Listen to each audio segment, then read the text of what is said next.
Today, the Pro Talk podcast, you get to experience a great conversation with an amazing man. But before I introduce him to you, make sure you push the subscription button as well as the notification bell so you never miss another conversation with another amazing professional. Today's guest, former NCAA head football coach. And for the last 19 years, she's been a lead analyst for the Big Ten Network. So without any further ado, I want to welcome Mr. Gerry Dinardo to the Pro Talk podcast. How are you, Gerry? I'm great. Thanks, Rob. And thanks for the invitation. Well, I'm glad that you're with us, and I live in SEC country. These SEC football fans have been down here 30-something years, and they're just rabid down here. So they're going to enjoy our conversation. Go ahead. I was going to say, yeah, trust me, I know. You know, yeah, definitely. All right. I read this last week, I think it was Thursday, that somebody in the Big Ten floated a memo and leaked it kind of intentionally that their big format, the new format that the Big Ten wants, 16 team, and then it's going to jump to like a 23+1 to make it 24. You're on the inside. What have you heard? I've heard about the same thing. It sounds like the divide is between the two commissioners, the SEC and the Big Ten. And, I don't know a lot about that part of the business, Rob. I really don't. I have problems with the committee. I don't think that they're picking the very best teams the very best way. These are very, very successful people on the committee that are very, very busy. And you need people, in my opinion, you hire a group of people, you pay them hundreds of thousands of dollars. They study the game, they know the game, and they come back to us and they tell us who the top 12 teams are. Could you imagine being an AD in this climate and thinking that when you go back to campus after Sunday's meeting, when the announcement's made, that you're going to have time to watch videos? I have a big problem with that. And the other problem I have is with automatic qualifiers. Like last year, it wasn't the top 12 teams, right? It was really the top 10, and then there was two other qualifiers that were automatic qualifiers.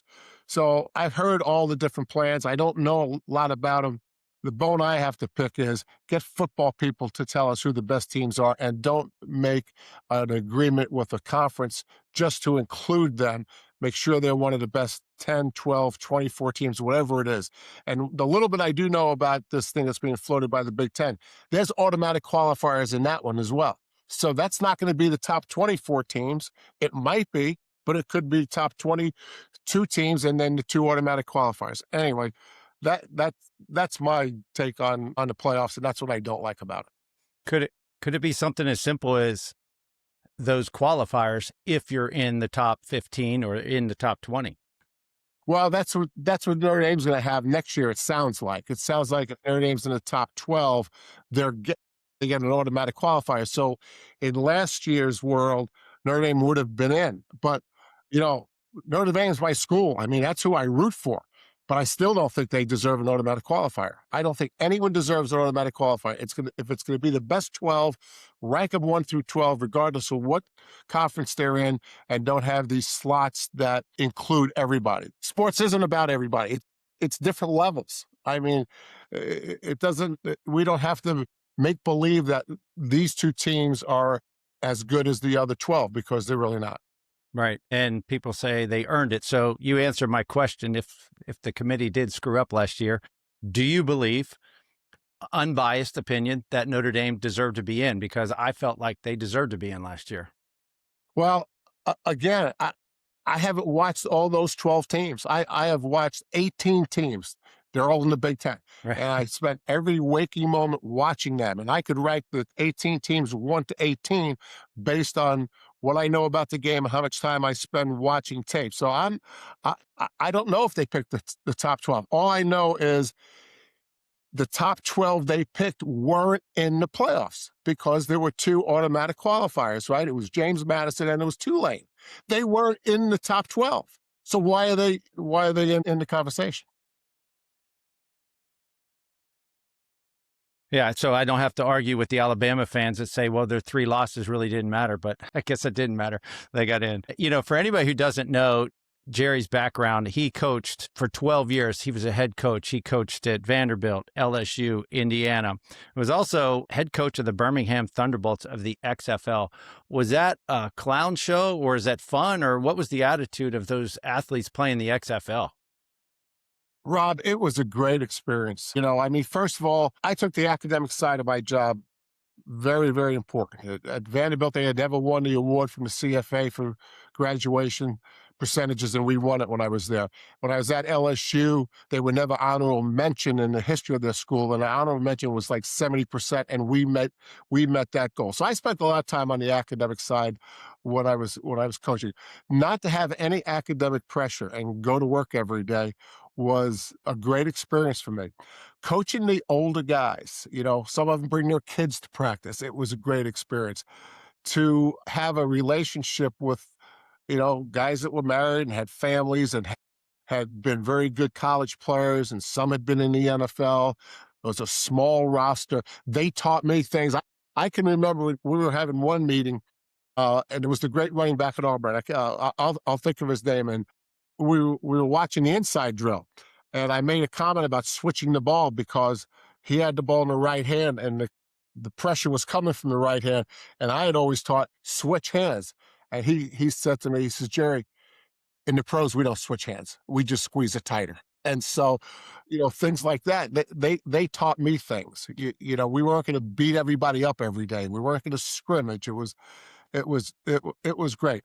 Uh, the organization was very interesting, and we probably don't have time to talk a lot about some of the things that went on, but being with the players was great. That's kind of cool. Did it feel to you like, hey, this is the NBA? It's more of a fast break type thing versus more of a controlled college type game?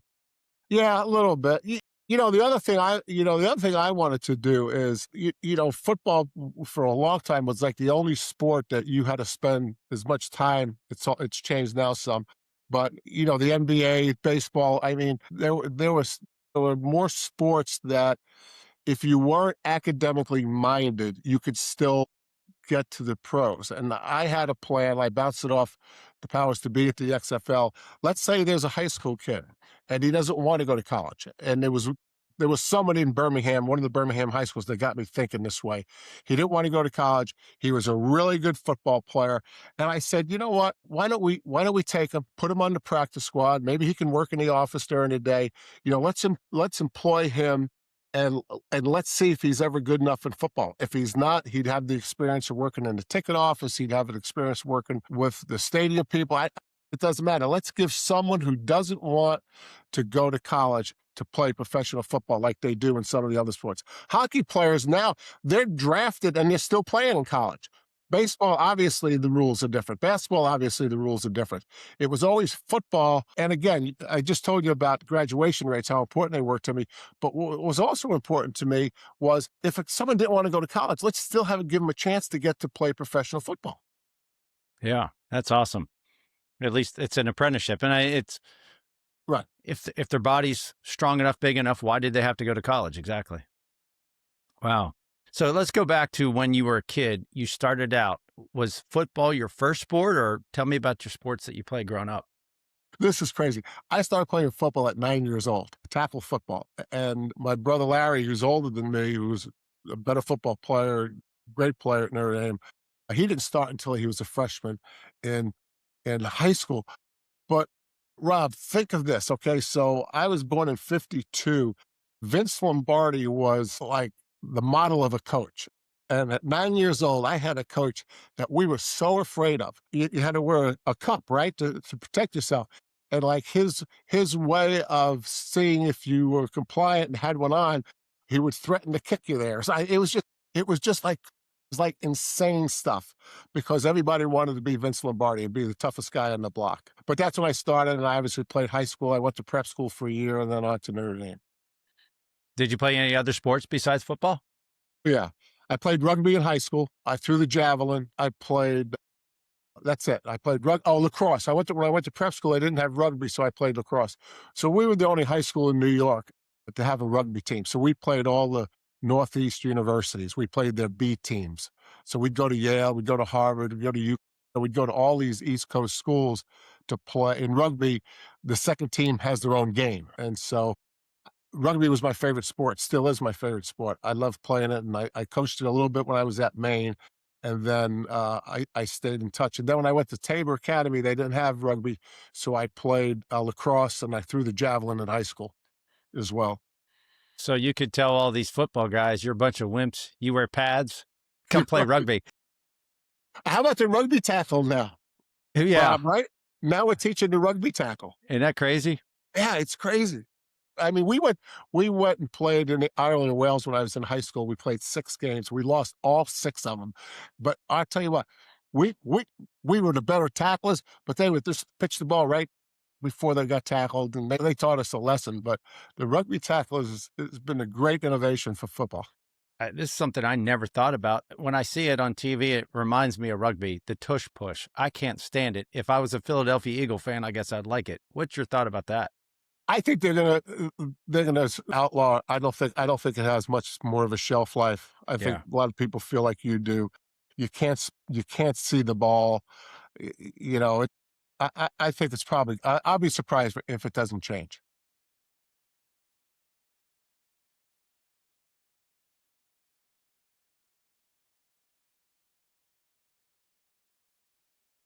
Yeah, it's going to change. I believe. We'll Yeah. see. I'd be happy with that. Did other than the Vince Lombardi wannabe, did you have any influential coaches growing up that stuck with you? Yeah, I mean, like, I'm the, like, most fortunate guy in the world, right? Yeah, so I go to St. Francis Prep, which is a powerhouse in Brooklyn in football, and we have a JV coach. His name was Brother Owen. He was a Franciscan brother, and he was as tough can be. He was also our rugby coach, and so if you could get through a season or two with him, I think you probably proved how tough you are, and so that's kind of how it developed. Our high school kind of you had to go through Brother Owen to get to the real football stuff because Owen, he didn't care as much about the X's and the O's and the record and all that. He cared about being tough and being disciplined and all that. And so he was a great mentor to thousands of high school students. And then the varsity coach, Vince O'Connor, who is I think he's won more games. He's got some stat like the most Catholic win games in the city of New York, or maybe he doesn't any longer, but he was professorial. So he was just the opposite. And he was a superintendent of schools and the public schools in New York. So that was my high school background. Then prep school, Mike Filippo was my head coach in prep school, and he was yeah, he was as good as all of them that we played for. Yeah, it's good to hear. Did you ever play an instrument in the band? I did not. Okay, I'm just curious. I did not. Yeah, because you hear people, oh, if I didn't play this sport, I would have done this. And, when we were growing up, it was like whatever season it was, we played that sport. Yeah. Was there any, so I guess there wasn't, because there wasn't up when I was in up north, but you never had year-round training for any particular sport? Or is it just the season you played? Well, we lifted. Well, I threw the shot some and I threw the discus some. So there was some workouts that we had during the off season in football. But honestly, Rob, we were one of the very few that had organized workouts in between sports in high school. It just wasn't all that common. Some of it was, your families, we're taking subways back and forth. I'd get home from football practice 8:30, 9 o'clock at night. And so when it wasn't football season, I think that a lot of parents, because football took the most time, well, basketball took a lot of time as well, but some of the other sports, the javelin and the rugby stuff and that kind of stuff, you could get on the subway a little bit earlier. So uh, once you got to the off season, the parents were concerned if you were still working home until 9 o'clock at night because there was no reason for it. So Right. we lifted a lot, but nothing like they're doing now. I've got some parents listening to this right now going, he was on a subway by himself. Is that No, I had right? some friends with me. No, I wasn't the only one on the subway. I had some friends with me. That's part of the toughness, right? Yeah, yes. All right. So your journey to Notre Dame, at what age did you decide you wanted to go to Notre Dame? Were you recruited by other schools? Well, I didn't wanna go to Notre Dame, and the reason I didn't wanna go is my brother was there, and my brother's a very good student, a very good football player, captain of the team. He didn't just become my older brother. I followed him in high school, and he was a better student than I was, he was a better player than I was, and Larry this, Larry that, Larry this, and then the Jerry guy over here, and so I went to a campus visit. I was gonna go to North Carolina, Chapel Hill.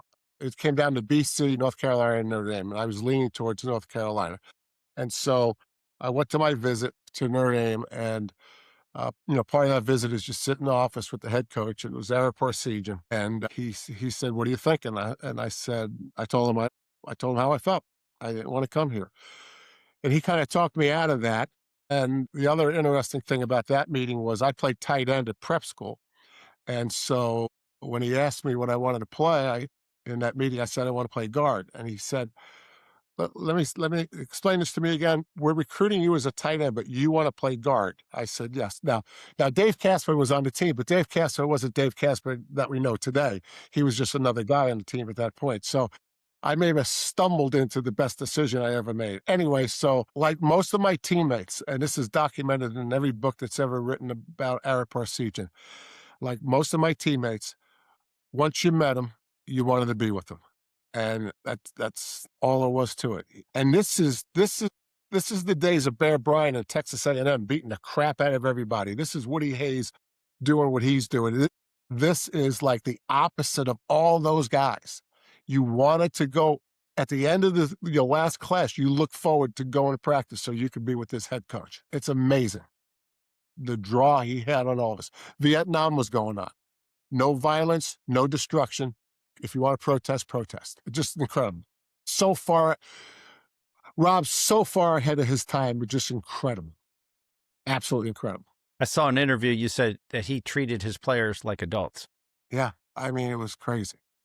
Fun. I mean, and then, when I got the job at Vanderbilt, his place was in Marco Island. So Terry, my wife, and I, we'd always go down there during our spring break, and we would visit with him and Katie, and just, you know, now you're an adult, and it's just extraordinary. He has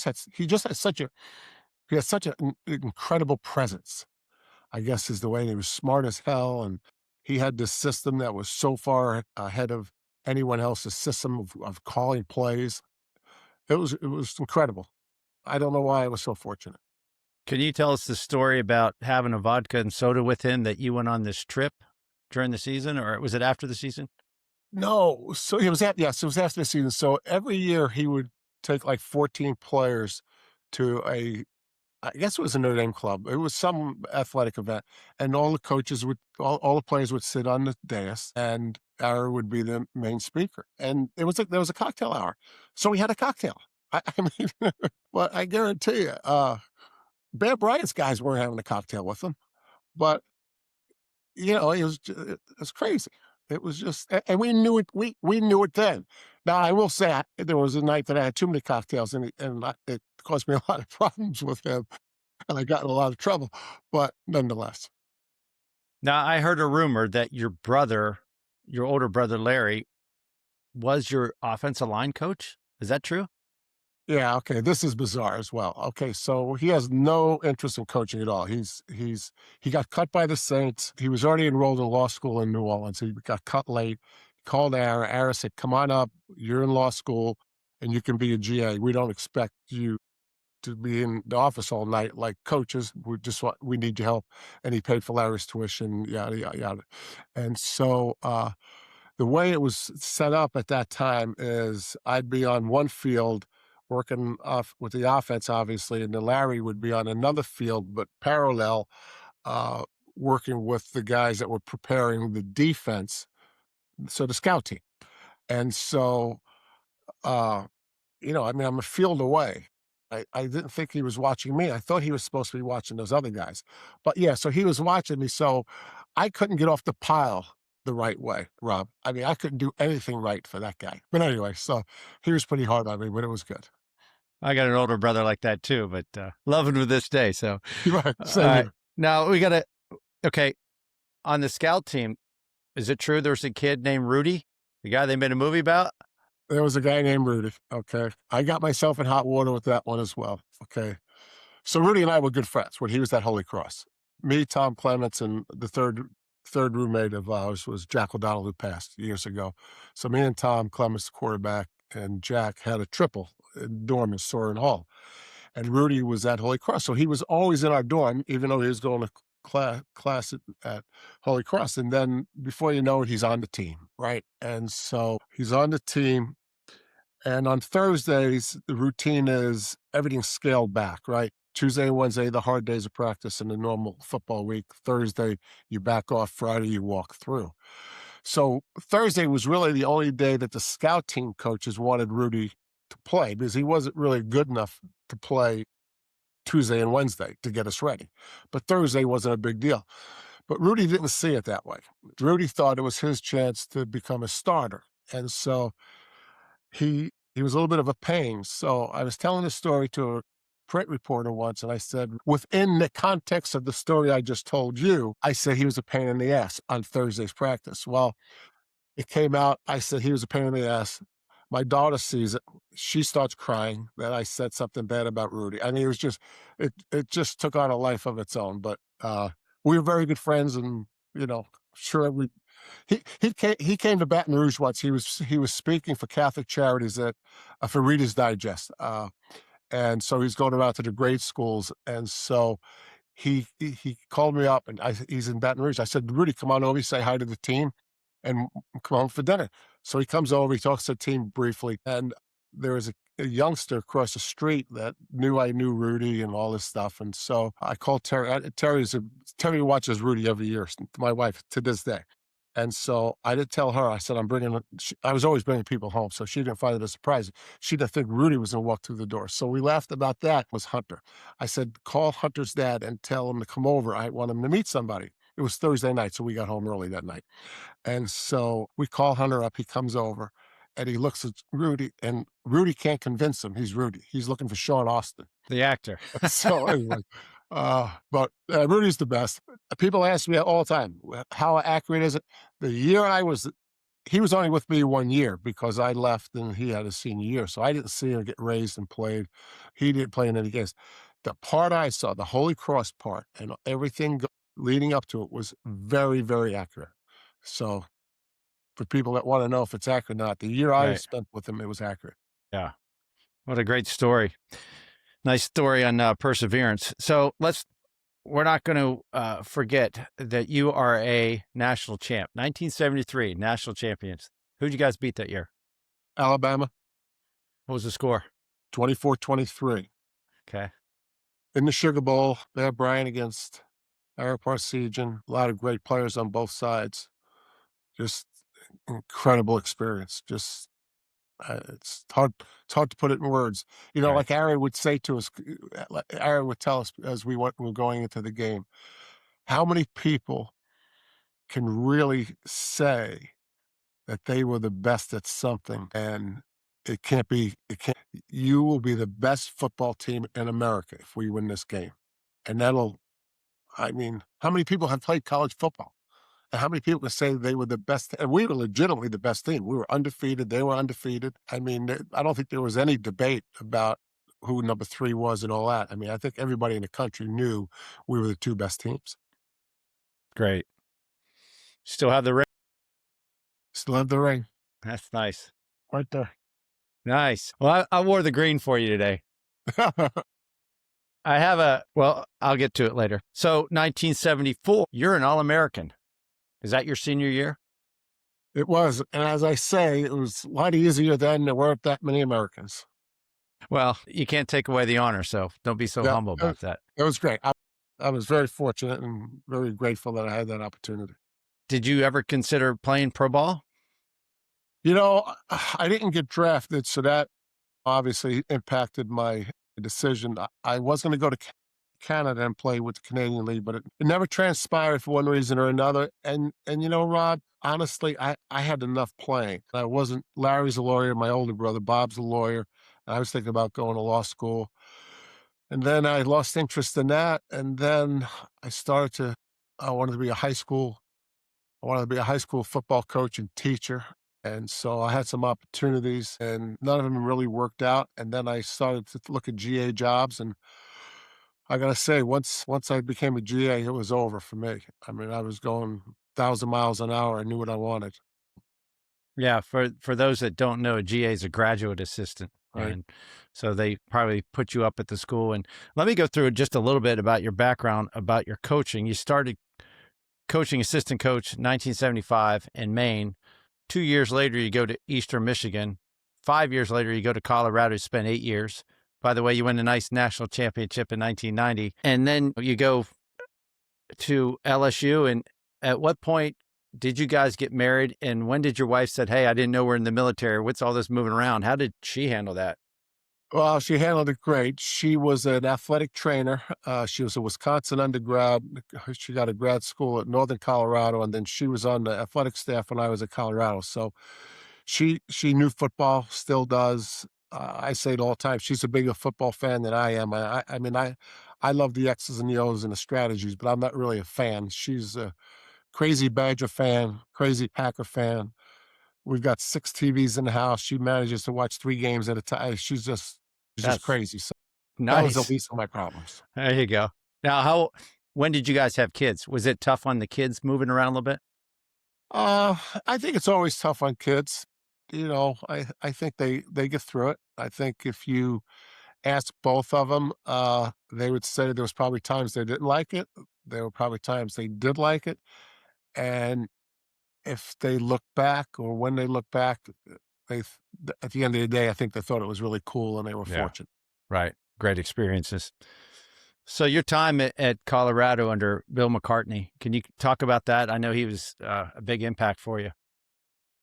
Yeah, he was my mentor. I was at Eastern Michigan, he was at University of Michigan. We recruited the same area, so we always back not the same players, obviously, but we developed a friendship there, and then I worked his camp. He was in charge of the camp for Bo, and I got to know him there, and he said to me one day, we were having coffee. We both had a home visit at 7, so school was out like 4 or 5.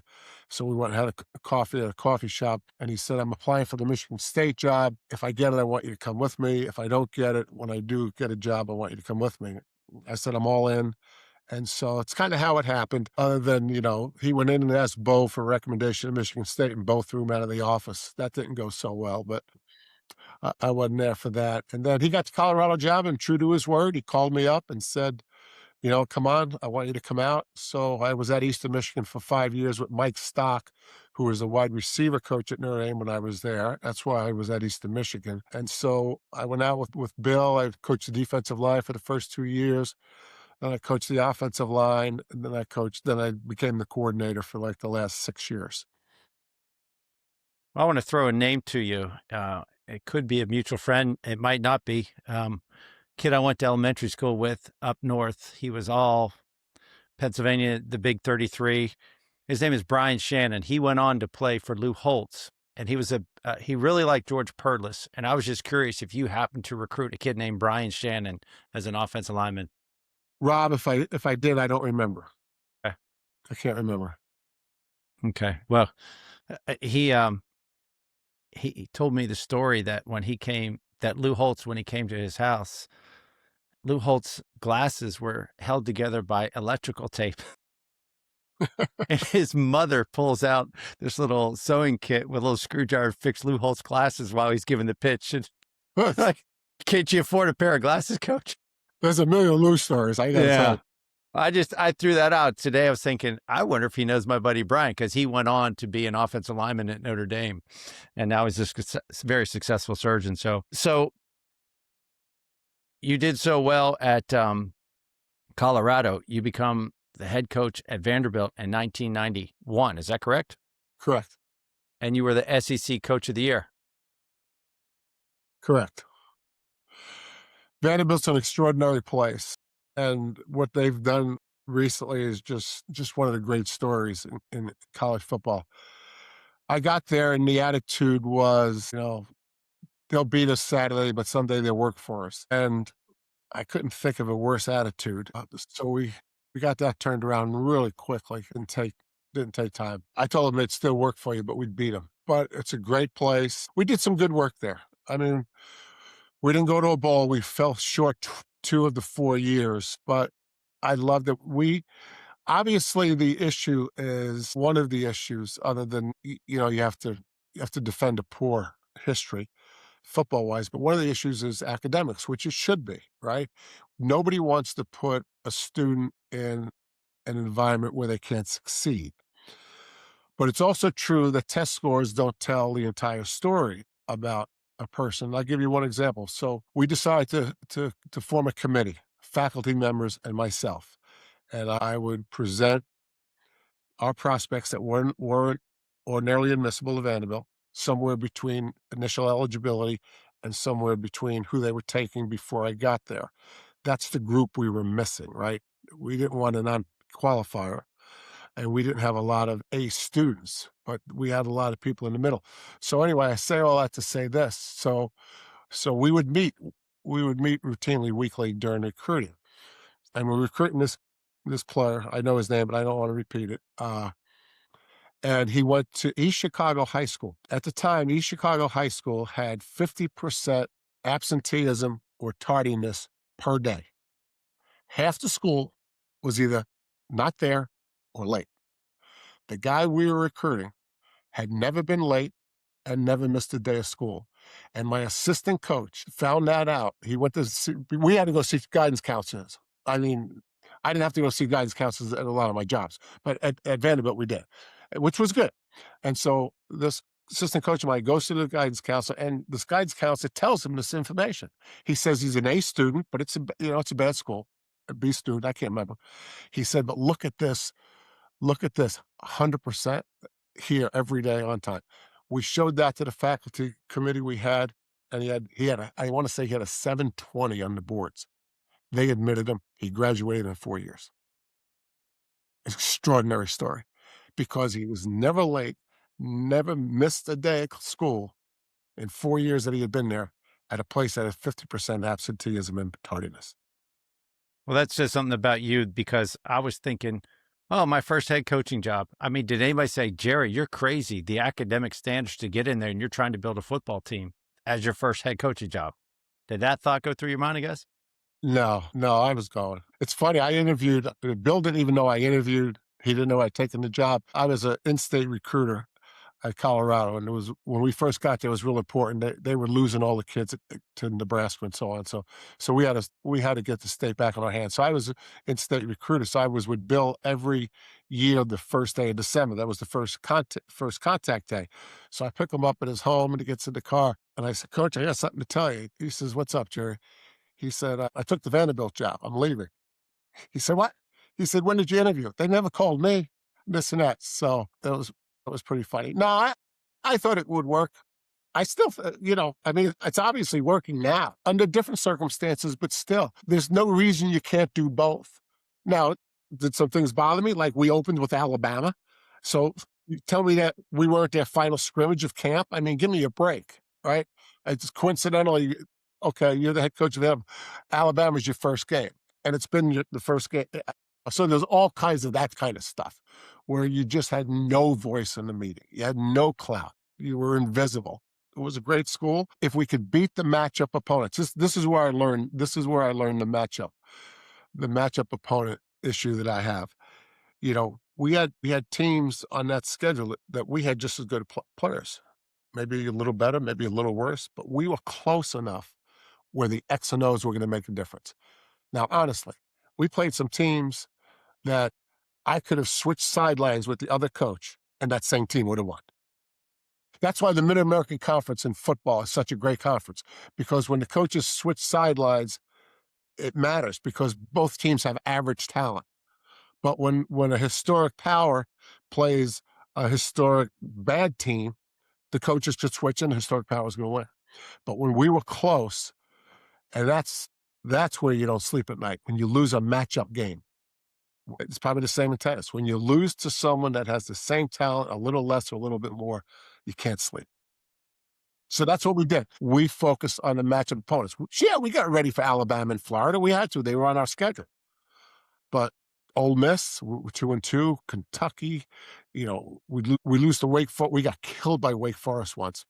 And I can't remember. I think it was maybe our first or second year. One of the strength coach of Vanderbilt had been with us in Colorado, so we kept him, and he and I were close. And we got our butts kicked against Wake Forest, I think 40-6 at home. And I walked to the locker room and I said, Brad, what the hell was that? Here's what he says to me.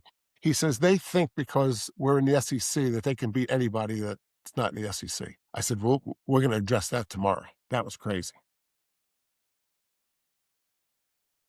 He beat Georgia twice. Yes. And we did some good things. We did some good. It was fun. it was hard, hard, hard work, but it was fun.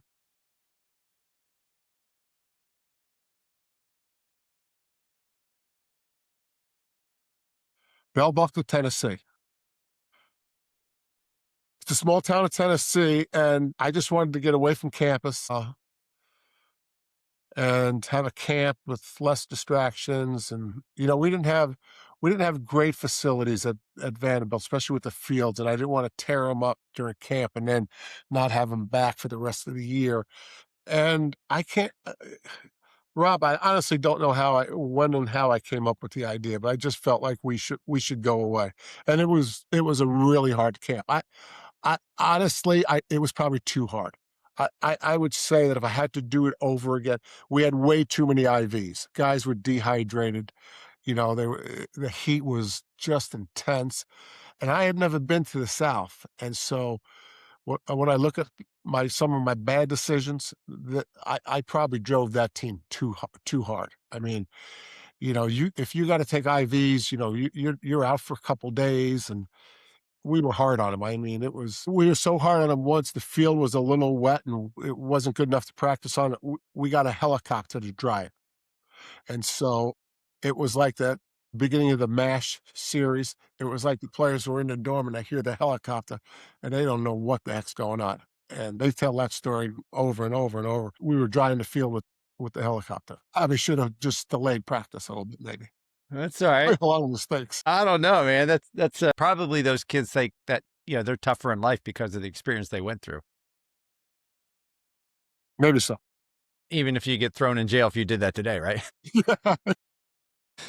So you did well at Vanderbilt. You take the LSU job, and the quote was you wanted to bring back the magic. And one of the things you did was you brought back the tradition to wear the white jerseys at home.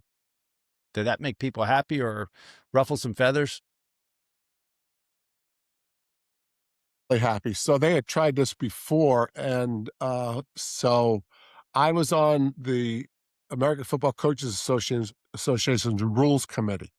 So that gave me a little bit of a in with the NCAA rules committee because we had to interface at certain times.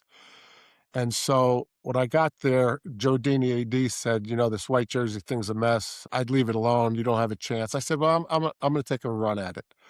And so I got an appointment with what's the island, the resort island off of Carolinas? I can't remember. With the rules committee, the real rules committee, not the coaches committee. And we met it's Amelia Island. And we met there, and I had a white LSU jersey made for everybody on the committee with their name on the back. So that was the way we started the meeting. I presented everybody in the committee with a white LSU jersey. But I asked them, really, what's the argument against this? It's tradition that LSU always wore white at home, as did Georgia Tech, which they benefited from this decision as well. I said, can someone give me an argument why we can't do this? Then the only argument was if someone turns on the TV, they won't necessarily know who the home team is. That sounded kind of silly to me, and I think it sounded silly to the person who said it once it came out of his mouth. So we got out of that meeting feeling pretty good about ourselves, and they voted to do it, and they voted only if the opponents would agree to it. And so that was the origin of the rule. It's been changed since then. The only team that ever denied us was Vanderbilt when they came to our place. And so there's a great story about my wife had started the Bengal Bells, a women's football support group, and they came up with the idea, well, if Vanderbilt won't let you wear white jerseys, we'll get the whole stadium in white shirts. So I said, honey, okay, give it a whirl. And if you look it up, it's in USA Today. The first whiteout was Gerry Dinardo when Vanderbilt came to LSU. It wasn't Penn State. And so I didn't think much of it during the week, yada, yada, yada. And we come out of the tunnel, Rob, the entire stadium is in white. I mean, it was incredible. So that's the history of the first whiteout. Yeah. Yeah, she was great.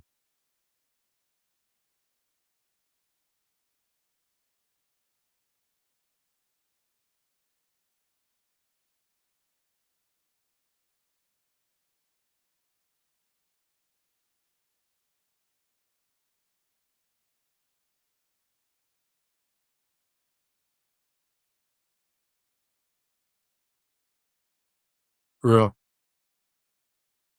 Wow. Well, that's awesome. Good job, Terry. Yeah. It was a good show. It's great. Well, part of the Pro Talk podcast, as I mentioned to you, is we want to find out stories, not just how people were successful, but how they dealt with adversity. And I hate to bring this up, but it's part of your story. In your fifth year at LSU, with one game remaining, you were fired. And was it the chancellor that wanted you fired and your AD wanted you to stay? If you could tell us about that. Yeah, it's incredible. So I knew it was coming when I got the phone call, right? So we met over at the Lod Cook Center, which was a gathering place on campus. And it was Mark Emmert, the chancellor, and Joe Dean, who had hired me, the AD. And so the chancellor says, fires me. And Joe says, I think he's making a mistake. And I looked at Joe and I said, Joe, what are you saying? Are you crazy? It's going to cost you your job. But I said thanks, and I stood up, and Joe stood up, and he hugged me and said, "I love you." And I walked out of the room. But and they eventually got to Joe. They got to Joe too. But talk about someone sticking their neck out for you.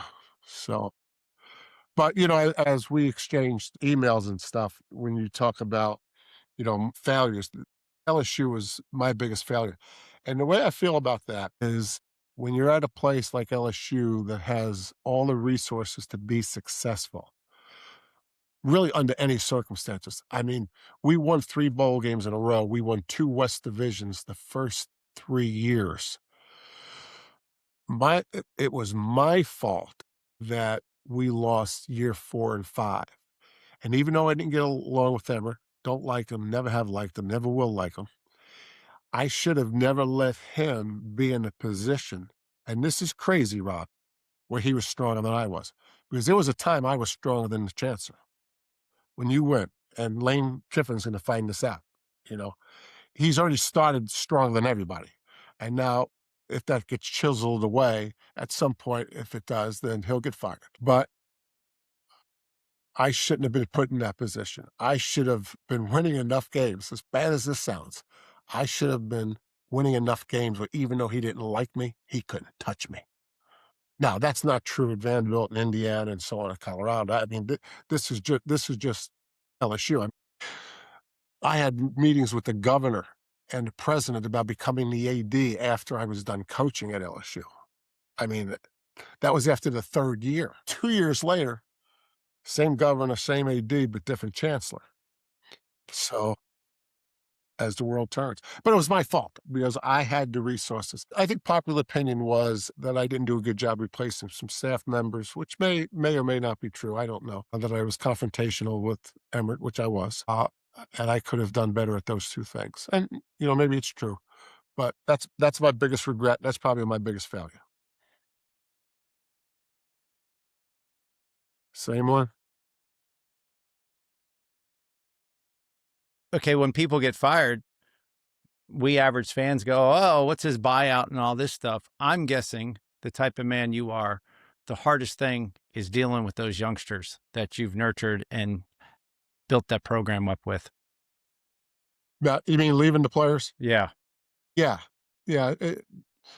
And yes, but I think we have to be realistic that the next coach is going to come in and they're going to forget about the last coach really quickly. Because what did I do? I mean, when I took over Vanderbilt, I was drastically different than the person I took over from. I was drastically different than who I took over from at LSU in Indiana. And so I think the players move on pretty quickly. I think new messages are healthy for people. And I'm not one to say that I'm better than anyone that took my place or whatever. I don't pretend to be the best coach that there's ever been. And maybe the guy who took my place, maybe he was. So I think players move on. I think they should move on. I mean, if I'm a parent and my son's football coach got fired, I'm gonna tell him, "We better listen to the new guy. Forget about the old guy. He's okay. right. He'll Yeah. survive." Well, you left there and then you went to Indiana for 3, 4 years? 3 years. 3 years at Indiana. This tells me a lot about your character. Here's a quote of yours that I found. You said, "There's too much of a grind to lose, and it's hard as a coach to move on because you're responsible for the whole thing." I just thought that's an awesome quote, that you took ownership of the whole thing when it could have been some 19-year-old fumbling the ball or blowing a fair catch. Well, I mean, you are responsible for the whole thing. You have the most control, you have the most to say. I mean, you're in that position so that,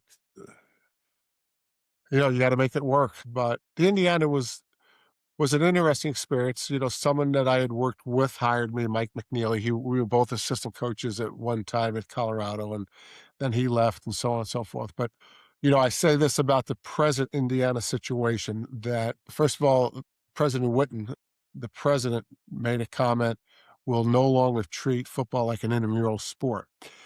And for president of the university to say that is incredible. So I became a big fan of hers right away. And with Sig, as crazy as he seems, if he'd have left Alabama and taken a head coaching job, I think he'd be the same great coach he is now. People talk about he did bring 13 players from James Madison in the portal and all that. But a great coach is a great coach, and he is a great coach, and he is a better coach than any of us that preceded him were ever as good as him.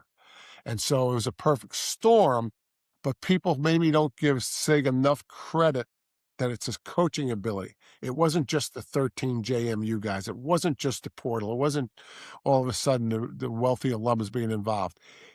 He still had coaching, and there's a lot of problems with the new stuff too. There's a lot of good things about it, but there's a lot of bad stuff. And he's managed it all.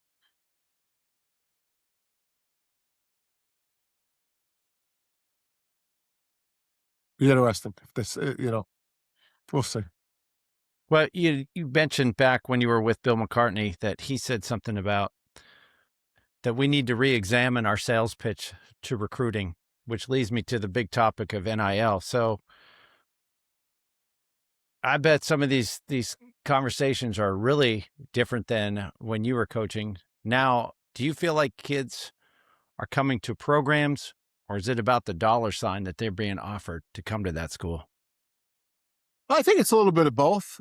First of all, you go to college to make money. And so for someone, that's one of the reasons you go, but for someone not to consider the amount of money someone's paying is unrealistic. Just like it's unrealistic to tell a running back that he's going to split time with someone else, or tell a wide receiver we're running the wishbone, and so it's all part of it. Uh, Rob, the adults in the room are to blame or are responsible with it, whichever way you want to look at this, for what's going on right now. I mean, I've been involved with college football since 1971 in one way or another. In 1972, Title IX was passed, and finally, our daughters had the same our daughters were supposed to have the same opportunities as our sons had. And then we cut scholarships, and that was going to be the end of football. We went from unlimited to 105, 105 to 95, 95 to 85, and every time it was the end of college football. Eric Parsegian, head coach of Notre Dame, wasn't allowed to make any more than the highest paid professor on campus. That was the rule. That's what he made, and it wasn't a lot of money. Okay, the Pell Grant. You know what the Pell Grant is, correct? Okay, every job I've ever had, there's a meeting during camp when you sit with your team and everyone fills out the Pell Grant. Now, we've been into all the homes. We know who's going to qualify and who's not going to qualify, but you're not embarrassing anyone, so everyone fills out the Pell Grant. The guys on our team that qualified for the Pell Grant, the government, the forms were brought to the compliance office. Compliance turned them into financial aid, and the government came back. When the government came back and awarded someone $1,200 for the Pell Grant, it was against the NCAA rules to give that money to that student. Okay. They were stealing. The NCAA had a rule that was stealing. Okay. So I go into a home that has a dirt floor. Okay. Yeah. We're going to give that kid a room, books, board, and tuition. Okay. But how's he going to get home for Christmas? How's he going to get a snack? I mean, really? And so the NCAA got exposed to that. Then they said, we'll give them half. and then they got exposed again. Then we moved the needle with cost of education, where you took a kid from Penn State, you looked at where he lived, and you figured out how many trips, and you got that stipend. So things were getting better. But when the head coach of USC gets a contract for $100 million, and we're still giving someone room books, board, tuition. My dad was a cop. Room books, board, tuition was a good deal for me, right? And it was a good deal, and I didn't need a Pell Grant. So this had nothing to do with me. So what did we expect was going to happen? Terry and I would say this when we were at LSU. Half the stadium has Falk in the back of their jersey. They wear Kevin's jersey. I said Kevin should get a third. The school should get a third because the school made him popular and he made the school popular, and the apparel company. So that was my idea. Split it 3 ways if the kid's selling his jersey. I didn't think it was NIL. I didn't know what it was. I just said, this doesn't make sense. So where did we think that, as adults, where did we think this was going to go? When Lincoln Riley gets $100 million, what are we surprised about?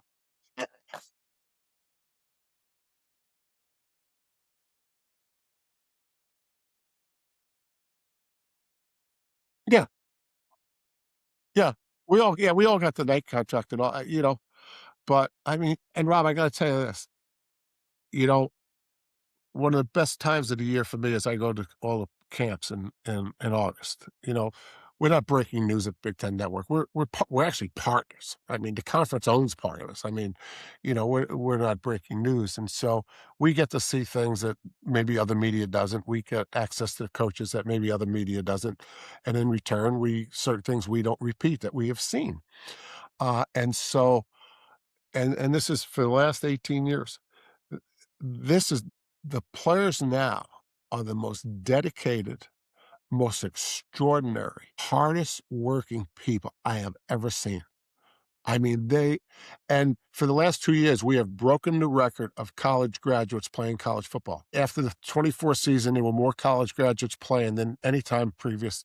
And after the 25 season, they broke the 24 season. So the kids are going to class. You have to go to class. You have to accrue enough hours to be eligible when you transfer. There's still some rules.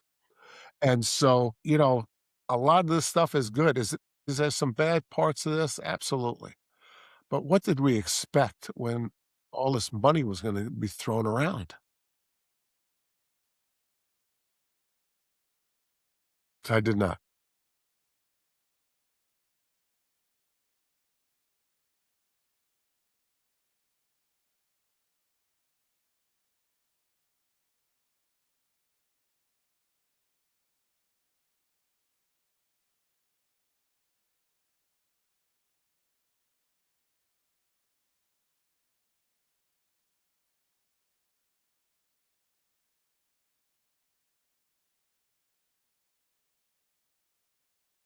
Bad politicians answer questions better, but he could not define anything. And I thought, that's the problem right there, that they need to have, like, for instance, the transfer portal. Why can kids transfer before the season's over or declare that they're leaving, and I mean, that's one thing right there. I mean, if you were commissioner, could you change that?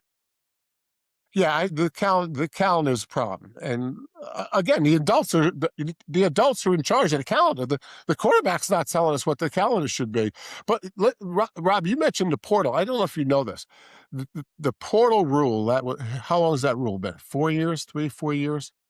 It only impacted 5 sports: football, men's and women's basketball, hockey, and baseball. You know why it only impacted those 5? Because all the other sports, obviously tennis, were always allowed to transfer without sitting out for a year.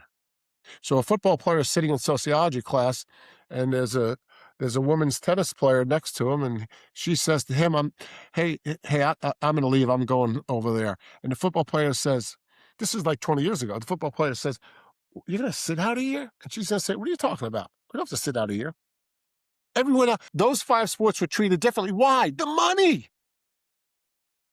The money. Most of these rules were made to to to protect rosters, right? That's why you had to sit out a year, and you had to get a release. So I could, I could tell a kid he couldn't transfer. If I didn't give him a release, then he had to sit out 2 years. It was some crazy rule. But it's interesting, though, those 5 sports had that stipulation.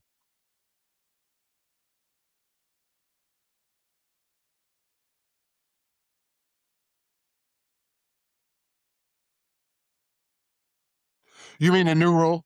Yeah, I'd say, You mean making that the rule? I don't know. Rob, I don't know that that's the biggest problem. I think the calendar is a problem. I don't know. I guess you could make it a little bit more restrictive. Are you gonna make it restrictive for all the other athletes? yeah, I I guess that mean, would be the fair thing to do then. right, Yeah, so if change the rule for football, you need to change the rule for everybody. yeah. Well, the thing to me, I thought it was interesting. You mentioned Lane Kiffin. I'll bring him up. That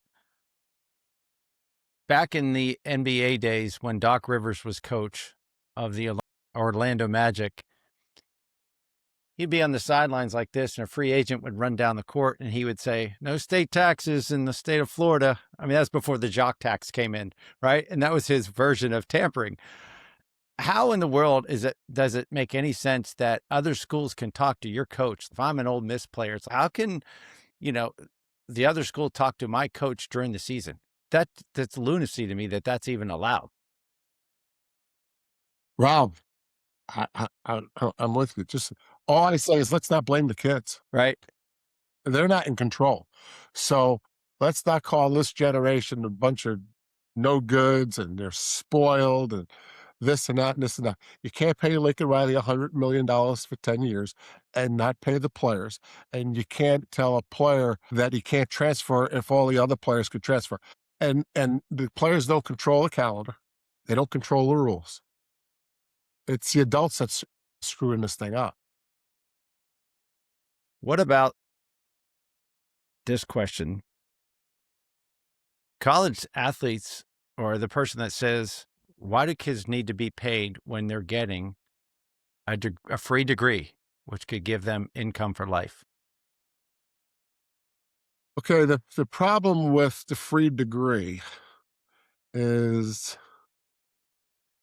if I didn't have to go to practice every day, if I didn't help fill a stadium every Saturday, if I didn't spend more time in football than the work study guy or woman worked in the cafeteria, then I might say it's a free education. I think I've shared with you how fortunate I have been in athletics in a lot of different ways.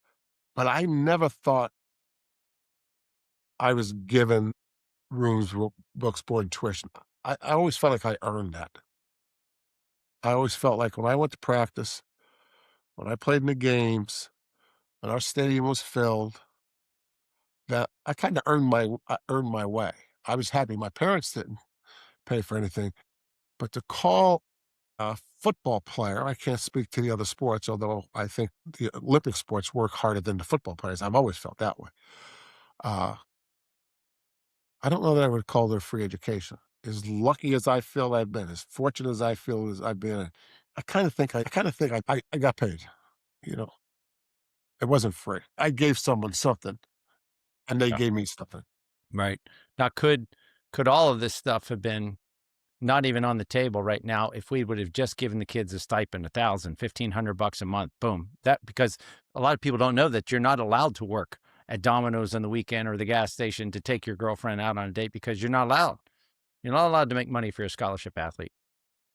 Yeah, I think that could have helped. Think that the fall was the college presidents paying the coaches so much money. I think that's a problem. $100 million. I get fired after 2 years. I Yeah. win 7 games. Yeah. Or Jimbo I Fisher's mean, deal. I don't know. The kid. It doesn't make any sense. Yeah. Now, is it still a rule that you can go to junior college and then get 4 years after that? Well, honestly, Rob, some of these things that are coming around because you bring this one up, it kind of does make sense. I mean, and again, what's the origin of the rule? Who decided that the 2 years junior college starts your clock and not the first year that you go into school. You know, regular non-athletes transfer at a higher rate than athletes in general population all over the country. So there's more kids transferring that uh, aren't playing athletics. And arbitrarily, I mean, 10 years ago, I would have said, yeah, it counts. Of course, it counts into your eligibility. But now I'm sitting back saying, it's a good point. Who decided that? I went to prep school for a year. I did 5 years of high school. If I don't go to prep school, I don't go to Notre Dame. I wasn't good enough as a senior in high school to go to Notre Dame, get a scholarship. So I went to prep school. Someone could have decided that could have been a year of eligibility. So I would have, if you're asking me if we're asking ourselves, do we think that the 2 years in junior college should count against our eligibility? I'd say I need a couple weeks to find that out. I'm going to find out where it started, why it happened, why is it better, what's the rationale, is it better for the student athlete? I mean, we always talk about, remember the NCAA commercials, get a degree and you'll have a job for life or whatever that thing was. We're saying that because you went to junior college, maybe because you didn't have the grades and now you're going to a 4-year school, that being in school for 6 years is a bad thing. Who decided that? Yeah, maybe you were immature. Maybe you were 18 acting like a 16-year-old. I mean, who decided that it should, but I kn but 10 years ago, I'm not thinking this way. I mean, I've changed all my thinking because I think the kids gonna get I think they got it right. We got it wrong. Yeah. Well, and they stay in and get the degree. Isn't that the goal? More kids are playing with college degrees in the history of the game. Yeah. Are you in favor of a conference realignment when we've got, it seems just like, okay, it's the SEC versus the Big Ten? Rob, I'm not that big a fan of care. It doesn't make a difference. I don't know. I don't know what's best. Yeah, you know, yeah, I don't care about any of that stuff. Okay. I grew up in Western Pennsylvania, loving Penn State and Joe Paterno, and I got a couple buddies down here. Their heads were spinning. We saw the Big Ten preview, and I was sitting on my couch going, "Yeah, it's going to be a good year," because Gerry Dinardo said that out there. What I saw looked like the NFL's starting front four, and that defense. And rumor has it, Kraft went to Franklin, said, "What do you need? We need receivers," and they put the money out there, and they got some receivers. And okay, to me, it's a nice case study, and talent doesn't always win, and maybe character does. What happened to Penn State last year? Yeah, I came out of camp saying best Penn State team I've seen in 18 years, and people have called me about it. I don't know. I want to go. I want to go back to LSU for a second, and maybe this is a way to answer this question. I don't know. I've been thinking about this, and people have called me out on this 18-year thing that I said. So we win the first 3 years. We struggle the fourth year at LSU. Going into the fifth year, I have the seniors over to my house uh, for a meal, and I want to have a senior meeting, and it corresponded with a new rule that you had to give the team 1 day off a week. There was no rule about working 7 days a week prior to this season, if I remember right. Maybe it was 2 years before. Anyway, I came up with this grand plan that I'm going to make Friday our day off. Now, you don't do anything on Friday, right? If it's an away game, you're traveling. If it's a home game, you go to class, you meet at the stadium, we do a walkthrough, we go to the hotel, we have dinner, we go to bed. That's the routine. So I have the seniors there around my pool, and I present this to them. I said, I really need you to buy into this. Basically, I'm asking them to give up their day off because everyone that's there knows what I'm doing. They know it's really not the intent of the rule. The intent of the rule was give them Sunday and Monday off. That was the intent of the rule. I found a way around it. So I could feel the vibes not real good. Rondell Mealy, one of the running backs with Kevin Falk and Cecil Collins, is sitting right next to me at poolside. And I bounced this off the seniors. Nobody says anything. And Rondell says, Coach, this is a mistake. This is a mistake. We're going to do it because you're asking us to us. And what else are we going to do? But it's a mistake. Definition of losing the locker room. I asked them to buy into something. They clearly told me they weren't going to buy into it.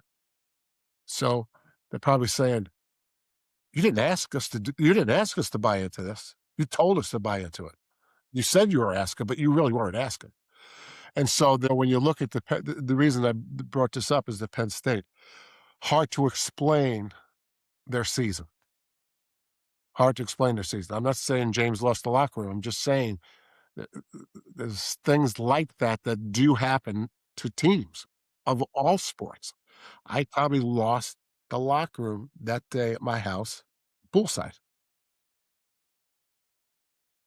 Well, there were rumors that receivers became divas and the unit wasn't there. But anyway, it just goes to show you talent doesn't always win. But all right, I'm going to wrap things up. I got to be considerate of your time. I'm going to call this our 2-minute drill. Okay. Over the course of your coaching, was there ever an exemplary leader, some kid that just showed amazing leadership qualities? I think Eric Bieniemy of Colorado comes to mind. I'd say he's the one that comes to mind the most. There's others, but he jumps out at me. Todd McClure at LSU. We had some really good captains, but I'm not doing a good job answering the question. That's But that's okay. what comes to mind. That's right. There's probably a lot of them. Now, were you ever related or are you related to a legendary groundskeeper at Pittsburgh Stadium named Gerry Dinardo? I am not. Okay. I had a Pennsylvania buddy say, ask him this question. So, no. All right. Who's most influential, most inspirational athlete you ever coached? Boy, well, Eric Bieniemy comes to mind again. I think Kevin Falk, because he was such a great player and yet was really a team guy, and that was inspirational. Is there a player that was considered like a Deion Sanders type, the most talented player you ever coached? Probably Eddie Kinnison at LSU, wide receiver, first round pick. You know, I can't remember his NFL career, but Eddie Kinnison was a rare talent. Good. That's cool. Okay. What are some important coaching points that you would give to a young head coach starting out? Knowledge precedes authority. You have to know the game. That is your job, to know the game inside and out. Study it during the off season. You have to know the game. Don't think it's personality. Don't think it's all this other stuff. Know the game inside and out. Any sport. What are some of the biggest mistakes young aspiring assistant coaches make? I think some of them don't think they have to know the game. To piggyback on what I just said, I think that's probably the biggest thing. I think players want a coach. They don't want a friend. I mean, you can do both, but they want a coach first. They want someone that tells them after every snap, especially now with the video. There's so much video out, and the players watch it on their tablets and all that. And what I see young coaches doing now sometimes is not correct the mistake instantly. The one thing coaches always had over classroom teachers is we could tell that player right away that that step was 6 inches instead of 8 inches, and then we could reinforce it on video. Now there's a tendency, because of all the technology, that I'll get that on the video tonight. No, you won't. You're not going to watch 6 hours. Don't give up the instant feedback that separated us from classroom teachers. But now with the video and I go to practice, sometimes they got headsets on. I mean, what, they have a script. They know the play that's going to be called. They have a headset. What do they have a headset on for? To look cool? Don't give up the advantage. Tell them right away, and then tell them again at night. Right. That's great. Is there a rule that I think, he was at Purdue in the mid-'60s, and he was all conference. And I keep talking about, we need video. We have to watch video. I want to watch video. I want to get. And he told me they had no video in the mid-'80s. I said 60s. In the mid-'80s, the Purdue tennis coach didn't video practices or matches. I find that extraordinary. I can't believe that went on. You brought up something amazing because in tennis, I could video myself right now and I swear I was doing something different, and video does not lie. It's the most valuable teaching tool there is. It's just crazy to give it up.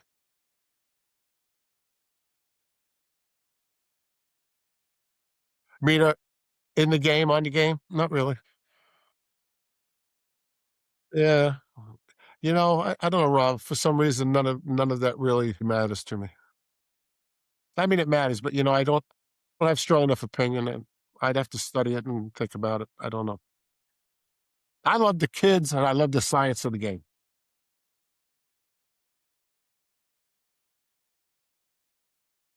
No, I don't know. I mean, every school thinks they have the best fans. Yeah, I don't know.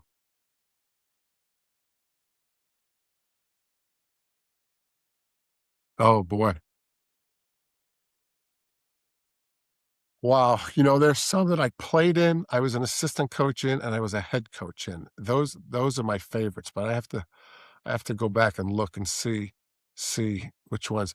Playing when I was at Notre Dame, playing SC was really special. We only lost 5 games when I was there. 2 of them were to SC. LSU, all the Southeastern Conference schools, or most of them are really, really totally cool. As are the Big Ten. I don't know. I probably like too many of them. Uh, I don't know. They're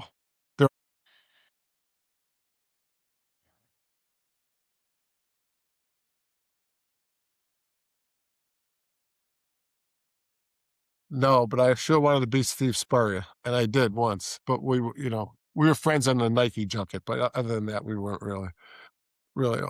He was another one who tried to stop me with the white jerseys and all that. It was very funny. But anyway, All right, this could be a team that you played on. If you want to say Notre Dame, I get it. But do you have a favorite sports team of all time? Might have been a fan of your. You were a fan of that team. well, I grew up a Yankee fan, in New York, obviously, and so I was always a Yankee fan. And you know, I don't consider myself a fan of Notre Dame because it's obvious. I'm You a are, bullet yeah. bullet blue. So yeah, when I'm done working, I'm gonna go to some Notre Dame games. That's a place that in fact, Notre Dame Stadium. I played there. I coached there as an assistant coach, and I coached there as a head coach. And there's several of those schools between all my jobs that I've done that. Yeah, it's an interesting list. Well, you saw it from the ground level, and now it's the level it is too. Yeah, Yeah. yeah, I saw, I think it was in 13. My father and my son and I and my brother, his son, and a couple of childhood friends, we went to Notre Dame USC. And what a production that whole Saturday is. It's just amazing. yeah. It's a great rivalry. It's too bad they stopped it. It's too bad. It might come back. I understand Stan SC's argument. I don't necessarily agree with it because my feeling about it. I understand what Lincoln's saying, but the other thing is, if Notre Dame's having a great year and SC's on the bubble, especially if it's the year that it's out on the coast, and SC beats them, it gets them off the bubble into the playoffs. What Lincoln's looking at it is we're playing 9 conference games and we play Notre Dame. That's like playing 10. I get that. So there's 2 sides to it.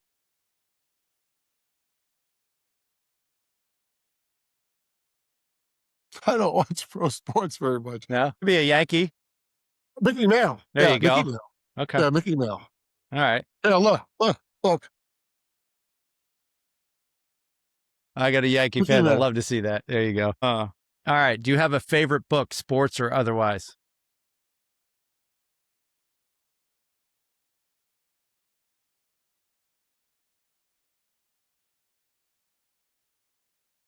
Yeah, I'm looking for it. This will come as a surprise. There you go. Era. Nice. It's an extraordinary book. Great. Well, I appreciate your time. I have one more question for you. Okay. As a fellow teacher coach, I want to know this. What is the most gratifying thing that you felt about coaching? Yep. Gratifying thing, what? What's the most gratifying thing about coaching?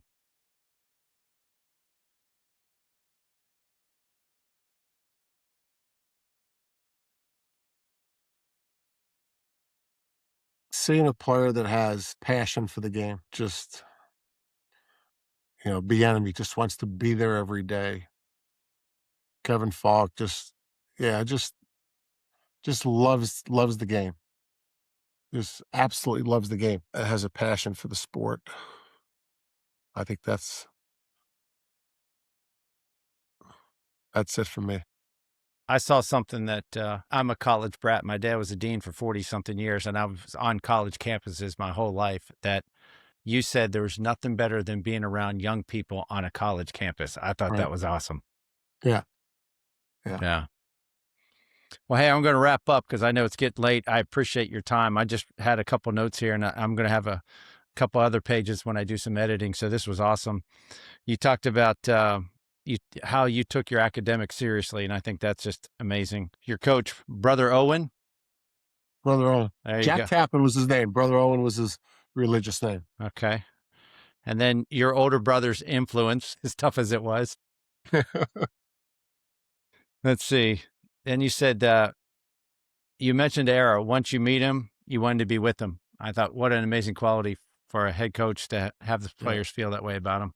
He had it. And then test scores, they didn't show the whole story. I wish I could have told my dad that with my test scores, but talking about, Put me in that group. yeah, judging a player's heart. I think that's just awesome. And then your wife, she started what you call it, the Bengal Bells. The Bengal Bells. It's still going on now. That's amazing.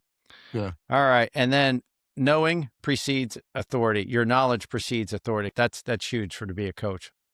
Absolutely. So, well, you were a great influence for many young athletes, and I appreciate your time. And again, thank you so much, Gerry.